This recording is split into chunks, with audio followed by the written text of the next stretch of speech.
Hello guys, bersama saya lagi dalam Orenapa Channel. Untuk petang hari ini, sekali lagi saya akan membawakan satu lagi berita, pastinya membuatkan Anda terkejut.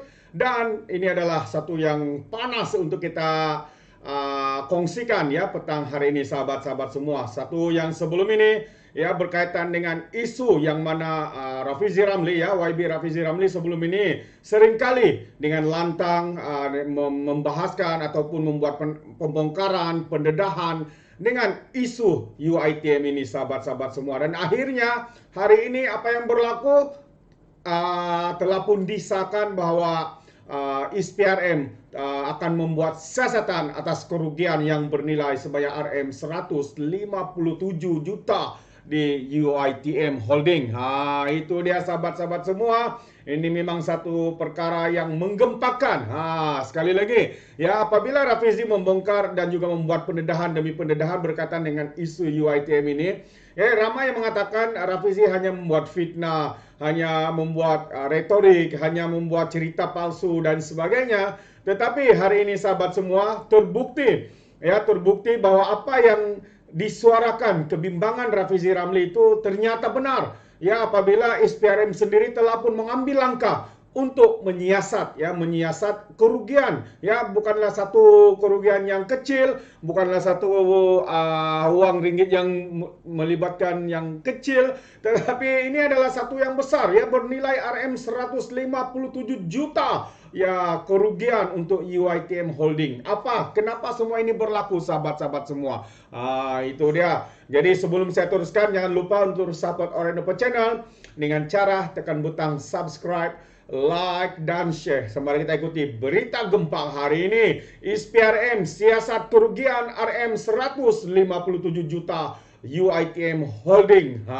Itu dia. Jadi kalau mereka mendengar apa yang dikatakan, didedahkan, dibongkarkan oleh Rafizi sebelum ini, pastinya sekarang ini mereka menggigit jari, sahabat-sahabat semua. Karena ternyata kerisauan, ya keresahan daripada YB Rafizi Ramli sebelum ini ya, dia telah mendedahkan perkara ini sejak daripada 2014, 2015 ya, mempersoalkan tentang penswastaan dan berbagai lagi ya semasa bekas Perdana Menteri Muhyiddin Yassin juga terlibat dan juga dikehendaki menggesah beliau untuk memberikan jawapan, tapi tidak pernah untuk memberikan jawapan balas terhadap kerisauan dan juga persoalan yang dikemukakan oleh Rafizi Ramli. Jadi kalau kita lihat hari ini, ISPRM sedang menyiasat Universiti Teknologi Mara UiTM Holding Sdn Bhd berhubung dakwaan ketidakcekapan dan ketirisan dalam pengurusannya sehingga membawa kepada kerugian RM 157 juta selama 4 tahun. Itu dah. Jadi bagi walaun-walaun lebay-lebay yang mengatakan Rafizi kaki fitnah itu, hadamlah baik-baik ya. Mengesahkan perkara itu, seorang juru cakap Syarikat Pelaburan yang dimiliki sepenuhnya oleh UiTM memberitahu utusan Malaysia bahwa dakwaan itu bukan perkara baharu dan ISPRM sudah pun mengambil tindakan lebih daripada 2 tahun lalu. Ya, pengurusan UiTM Holding memang memberi kerjasama penuh kepada ISPRM untuk menjalankan siasatan. Ya, malah kami juga menyerahkan dokumen-dokumen yang diperlukan katanya, termasuk melibatkan pelaburan yang dikatakan mengalami kerugian itu, kata juru cakap kepada akhbar berkenaan. Menurut juru cakap itu lagi, UiTM Holding yang menguruskan 8 syarikat dalam sektor tenaga, penjagaan kesihatan, teknologi dan kreatif berada di bawah pengurusan baharu sejak Desember 2021 dan mengutamakan tadbir urus korporat yang baik serta memastikan perniagaan yang dijalankan benar-benar berpotensi dan berdaya tahan. Semalam media melaporkan UiTM Holding mengalami kerugian sebelum cukai terkumpul sebanyak RM 157 juta selama 4 tahun, yaitu kira-kira daripada tahun 2017, 2018, 2019 dan juga 2001. Ya, syarikat itu membentangkan rekod keuangan bagi tahun 2020. Menurut laporan itu, majoriti kerugian ditanggung daripada pelaburan dan penerbitan filem tempatan, manakala selebihnya berkaitan dengan kepentingan dalam sebuah resort di Seksyen 7 Shah Alam yang telah ditutup. Ya, Naib Chancellor UiTM Profesor Dr. Rozia Muhammad Janor memberitahu kepada itu bahwa universiti tersebut akan bekerjasama dengan ISPRM dalam siasatan itu.